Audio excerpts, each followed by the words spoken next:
Hello again. I see you're back for more. Well, last episode we talked about the basics of Vampire the Masquerade as a game.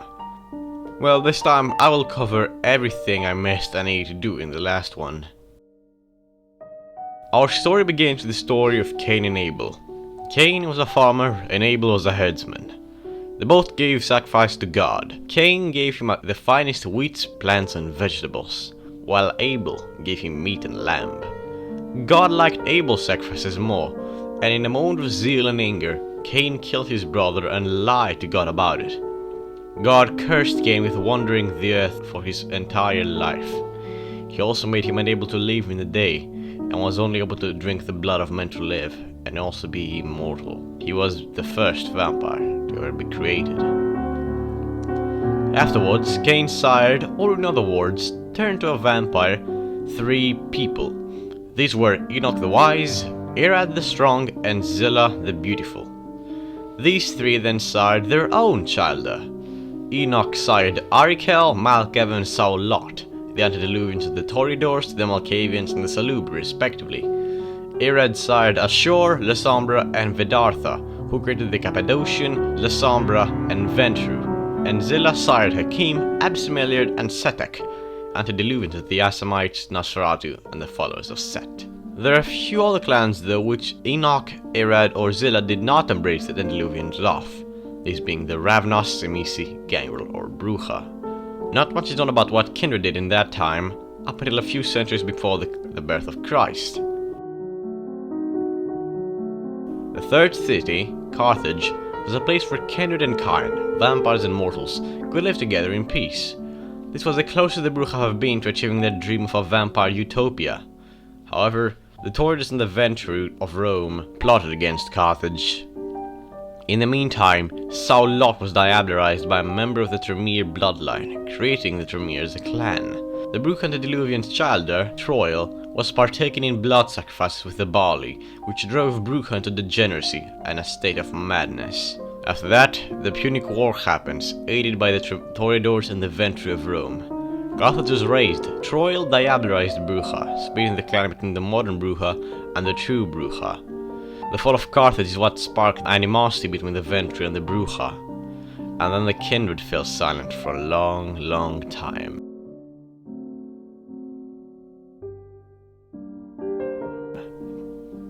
It is the 9th century and Christianity is stronger than ever before. The Inquisition is slowly bolstering their military power and got unnoticed for a while. Fast forward a few more centuries and it's the 1300s. The Inquisition started a crusade against the supernatural and the kindred take notice.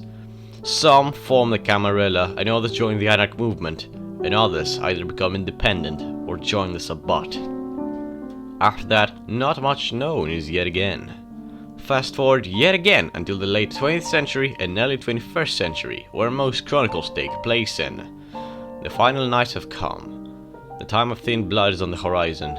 The antediluvians rise again, and the Second Inquisition is working to kill the kindred yet again.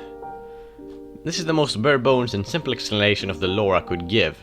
If I were to go into detail for the entirety of it, I would have to make a video longer than the Bible.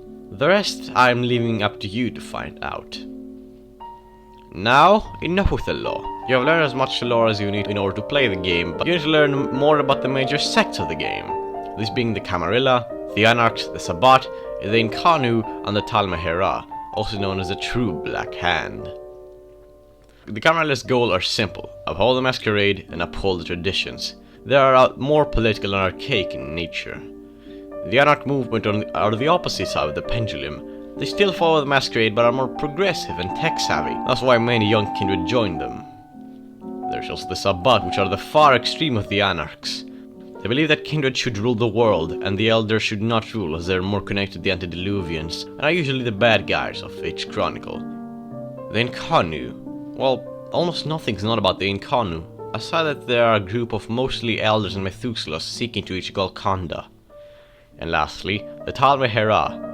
The Talmehera is all about the religious practices detailed in the Book of Nod, and the privation of the Gehenna, or at least prevent for themselves by worshipping the antediluvians and killing off unpure bloodlights and thin bloods.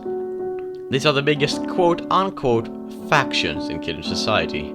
Now, I think time we talk about the more important part of Vampire the Masquerade, the clans. You see, there's not just one breed of vampires, there are many, each with their own agenda, history and culture. Bloodlines are splinter clans of sort, much smaller than a clan though, and they will be detailed in their own videos. Today we'll talk about the 13 clans, though each clan will get their own video in the near future detailing their history and culture. Firstly, we got the Assamites. The Assamites are a clan based in the Middle East. Though many vampires of the West see them as diableries and assassins, they're quite different from that very broad description that people have labeled them as.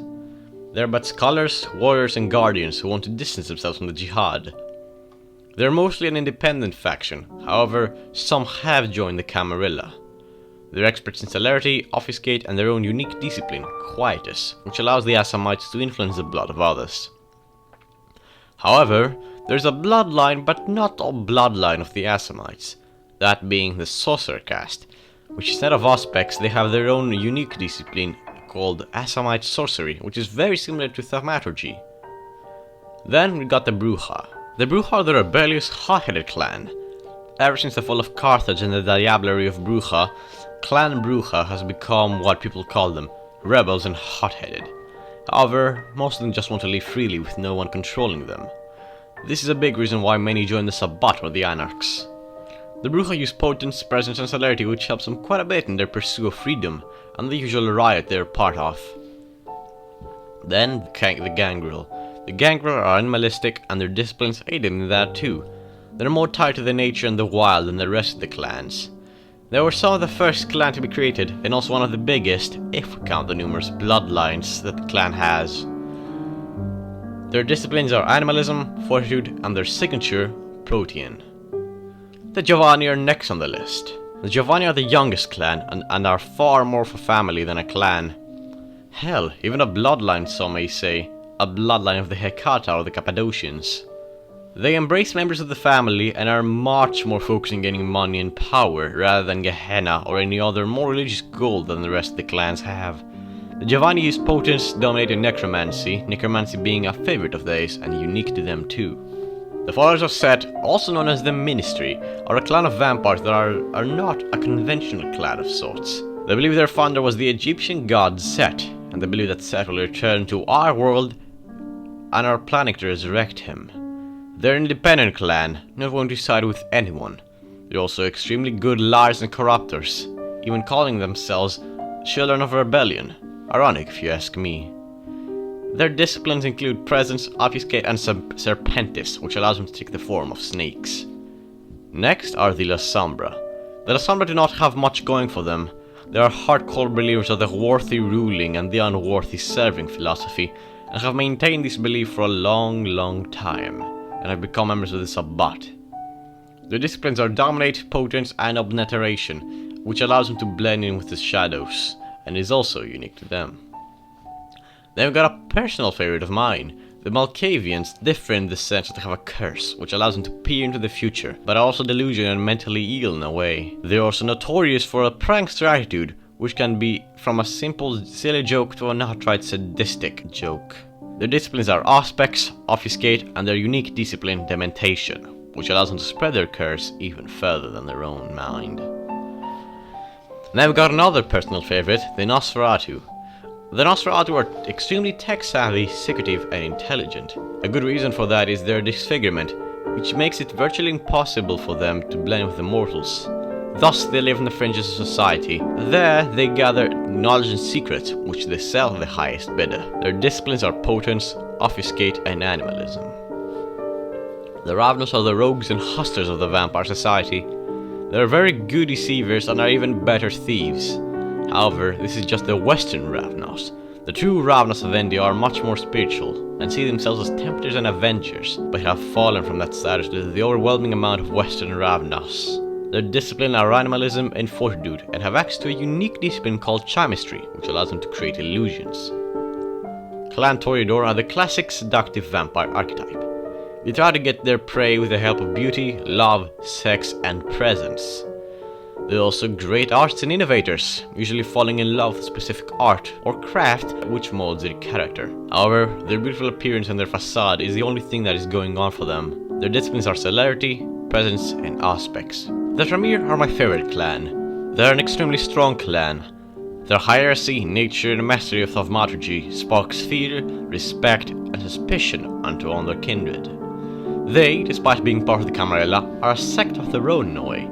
Some of them are so arrogant that they even believe that they're the next step of vampiric existence, though that is the minority, mostly due to the blood magic they possess and have made a signature of the Tremere. Their disciplines include the aspects, dominate, and thaumaturgy. The Tbh are, in every sense of the term, Dracula. They're inhuman and sadistic, living in their own domains, waiting for their prey to come to them, amassing power and wealth. They look to transcend from the humane coil and are trying to see the limits of vampirism. However, despite their monstrous action and appearance, they're very intelligent, polite, and friendly. Noble-like, one might say. And I mainly say that they are more humane than the Nosferatu or the Bruja. However, it's easy to see that it's just a mask. Their disciplines are animalism, aspects, and vicissitude, which is unique to them and allows them to shape flesh and bone to their liking. And last but not least, we got the Ventru. The clan of kings is proud and noble. They favor honor and leadership. They also consider themselves the best clan, thinking they know what is best for the rest of the vampire society, and it follows tradition like a religion. However, it is easy to see that their lust for power and leadership can bring out the worst in them. Their disciplines are fortitude, dominate, and presence. These are all the clans that one can play in Vampire the Masquerade 20th Anniversary Edition. These are the most important parts of Vampire, but they're not the last. There's still much more to learn. If you liked this video, please subscribe and comment if you have any suggestion or correction. In the next episode, we'll talk about the disciplines of the vampires in detail. Good night.